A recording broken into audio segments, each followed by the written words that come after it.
Hey, good afternoon, everybody. Josh Jacobson with Next Stage. Excited to have you here for another edition of Backstage with Next Stage. And I'm thrilled to have my friend and colleague and somebody who I think just a whole lot about, Mark Perez, Executive Director of the Charlotte Center for the Humanities and Civic Imagination, joining us. Mark, great to see you. Great to see you too, Josh. Been a longtime fan, of course. We go back a few years, always admired your work.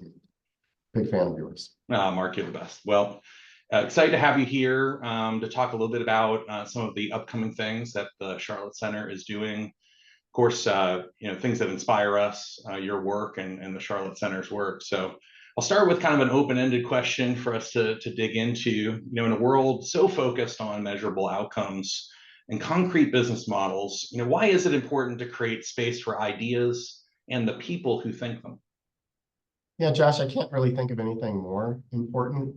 It's about connection and innovation.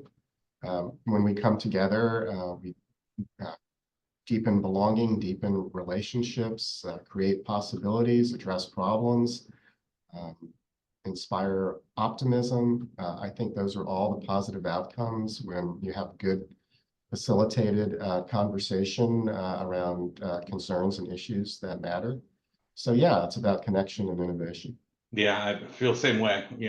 Next Stage is definitely a company that cares a lot about ideas. We believe that we're often sort of encumbered into thinking that things have to be the way they are, and that, in fact, when we think with boundlessness, we tend to inspire each other with what can be. Which I'm inspired by you and everything that the Charlotte Center is doing. I hope you'll share with the folks here, what is the Charlotte Center, and also what is this Ideas Festival that you have coming up? Yeah, so we are a social good nonprofit organization founded in 2020. Our mission statement is to help people and communities flourish. And we do that by bringing people together around civic issues through a particular lens. And that particular lens is the humanities. So that's philosophy, literature, poetry, history, the arts, all of which give us a set of questions. And those set of questions often lead to a different set of answers. So it's both a critical spirit in the room, which is at the core of the humanities, but it's also a methodology, a process that elicits some insight that doesn't often occur.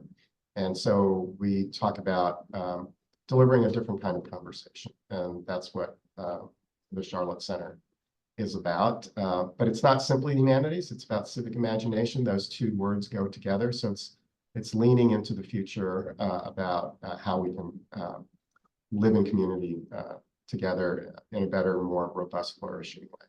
That's great. And I know I've been to some of your gatherings, some of the sessions that you've brought people together. Can you talk a little bit about that? If somebody's interested in learning more, what does it look like to engage with the Charlotte Center? Yeah, so we have our primary program is called the Forum Series. We're going into our fourth year, so we convene the forum 4 to 5 times a year at different venues, whether it's that Mint Museum or the Beckler Museum or Ray Ward or different locations around town. And it has a particular format that we call Connect, Consider, Ignite.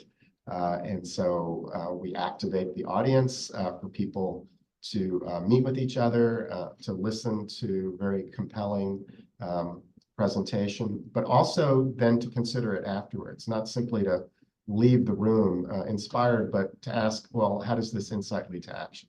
And so it has a very particular format that we think helps us fulfill our mission. So that's the Forum series. And then once a year, we do a deeper dive into an Ideas Festival. So it's modeled after the Aspen Ideas Festival. One day, fingers crossed, we might get there.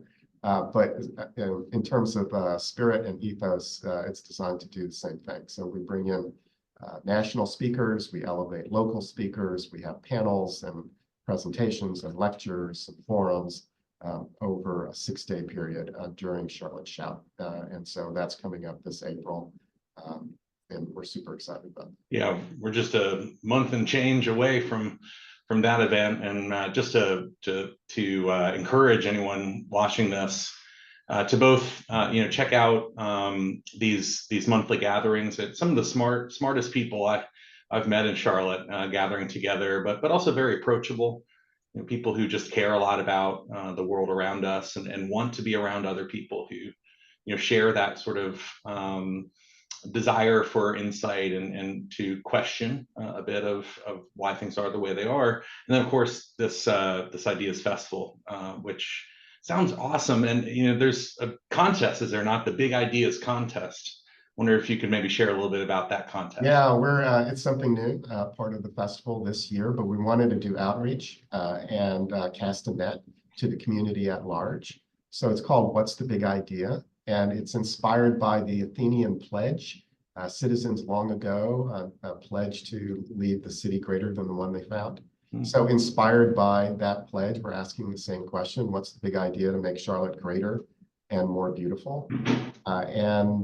So it's a very simple form to fill out and ask three very simple questions. What's the idea? Why now? How could it happen?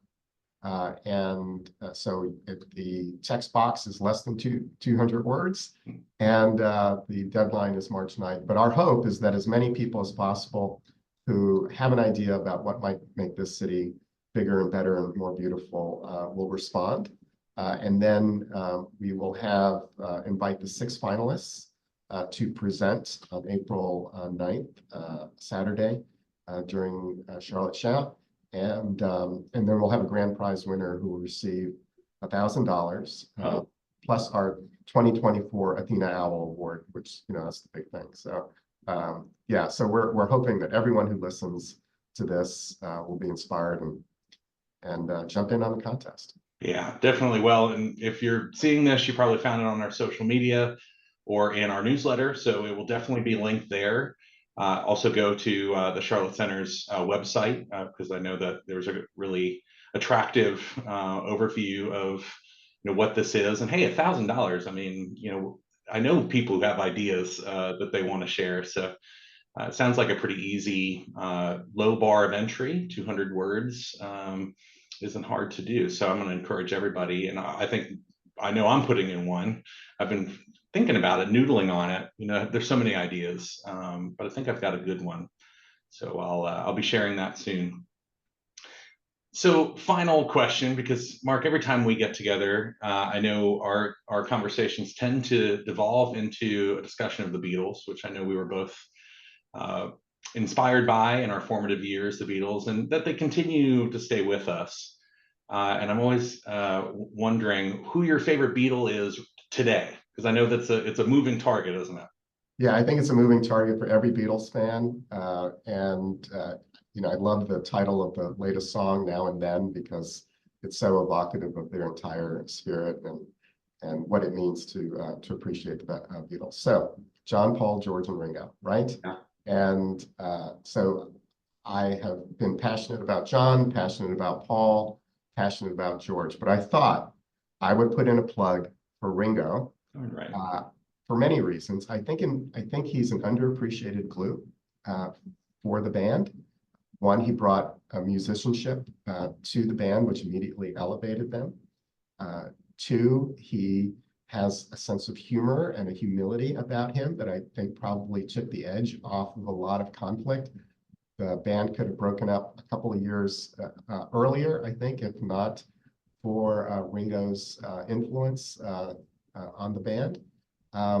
Interesting that I think you can correct me that there's only one solo of record of Ringo. I think it's 15 seconds at the end, literally the song, the end, and that's about it. So he was a different kind of drummer, a left-handed drummer, did backward fills, which made the music very interesting.